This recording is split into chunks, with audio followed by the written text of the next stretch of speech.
भक्ति भारत में आपका स्वागत है। अगर आपको वीडियो पसंद आए तो इसे लाइक करें, शेयर करें और ऐसे और भी भक्ति वीडियो देखने के लिए सब्सक्राइब करें। माघ मास 26वां अध्याय। वन में कुहरा नदी पर्वत से निकली हुई थी। वहां प्रेत घूमता घूमता उस नदी के किनारे पहुंचा और थकावट दूर करने के लिए वहां पर ठहर गया। उसी समय लाल मुख और तीखे दांतों वाला बड़ा एक बंदर वृक्ष में से उतरकर जल्दी से वहां पर आया जहां पर एक सारस सोया हुआ था।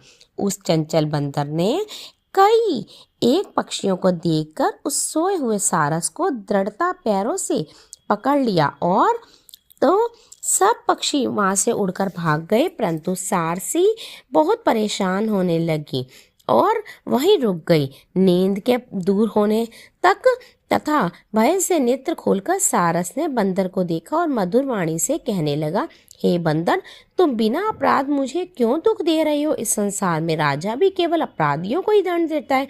तुम्हारे जैसे श्रेष्ठ जीव का किसी को पीड़ा नहीं देना चाहिए। हम अहिंसक और दूसरों के कर्मों को नहीं देखते।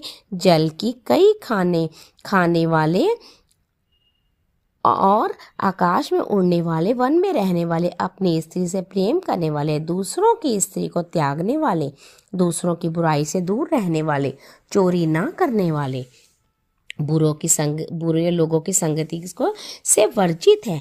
किसी को कष्ट नहीं देना चाहिए। सो इस प्रकार मुझ निरपराधी को, हे बंदर, छोड़ दो। मैं तुम्हारे पहले जन्म के वृतांत जानता हूँ। यह वचन सुनकर वह बंदर उसको छोड़कर दूर बैठ गया और कहने लगा कि तुम मेरे पूर्व जन्म के वृतांत कैसे जानते हो?